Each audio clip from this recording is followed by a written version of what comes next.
A gaggle of journalists, the family of some of the victims, and human rights lawyer Mary Francis were present at the Director of Public Prosecutions press conference on Wednesday morning. Daasrean Greene was flanked by Crown Counsels Linton Robinson and Curtis Raphael as he updated the nation on long, outstanding, high-profile matters, some of which were police-involved killings.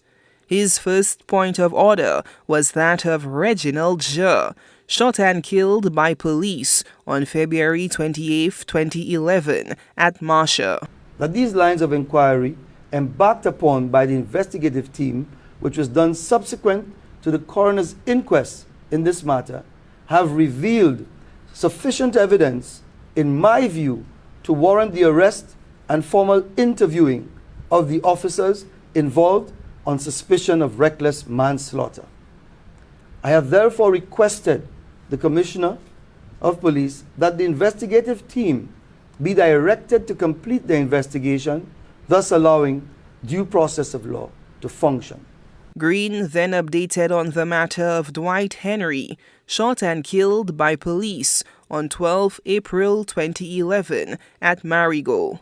Having reviewed this matter in its entirety, including the further lines of inquiry explored by the investigative team, I do not find that there exists sufficient evidence to warrant the arrest of the officers involved.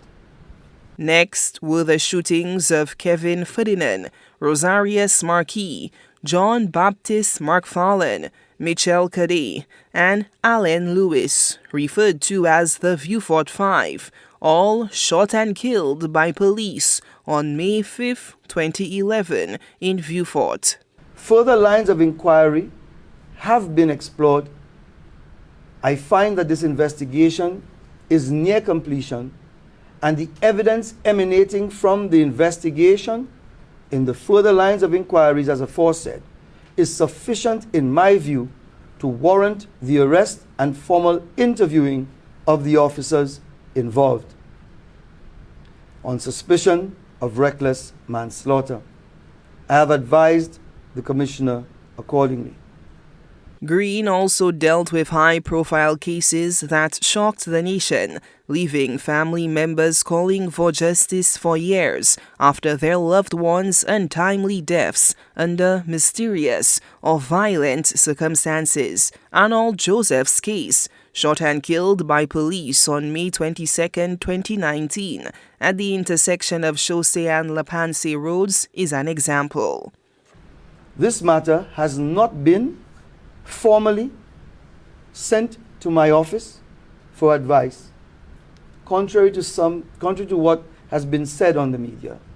My office remains committed to providing advice as soon as we are in receipt of it in this matter, once the request is made by the Commissioner of Police.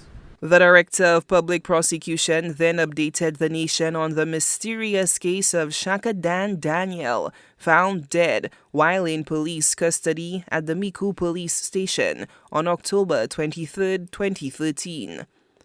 These exhibits, to date, from my understanding, have not been submitted for testing to date. Therefore, based on the evidence reviewed thus far, I find that the investigation of Shaka Dan Daniel is incomplete, and as such I urge the Commissioner of Police to cause these outstanding matters in the course of the investigation to be addressed. Mother of two, Kimberly De Leon, shot and killed at her residence at the Morne on October 29, 2018, was also dealt with by Greene. I can assure the public that this matter remains an active investigation, and this investigation is being conducted by the Major Crimes Unit of the Royal St. Lucia Police Force. I am aware that there are outstanding lines of inquiry in this matter which require the assistance of external agencies. Greene also touched on the death of Oliver Gobat, killed on the 26th of April 2014. His homicide has continued to attract significant public interest. The investigation has been assigned to the investigative team and have been reviewing this evidence, the evidence gathered for the last 7 years. This matter has proven to be very complex in nature, and further lines of inquiry are being pursued with the assistance of external agencies. I remain confident, based on my review of this matter, that all possible lines of inquiry are being explored to bring resolution to this matter. Following his updates, Greene was pressed on matters of communication with relevant agencies and delayed justice. Do you believe that after so long it is even possible for your office to get sufficient evidence to bring these matters forward? The answer of whether we are sufficiently equipped is a resounding no. We are in no way sufficiently equipped for us to embark and to continue in the manner that we are presently.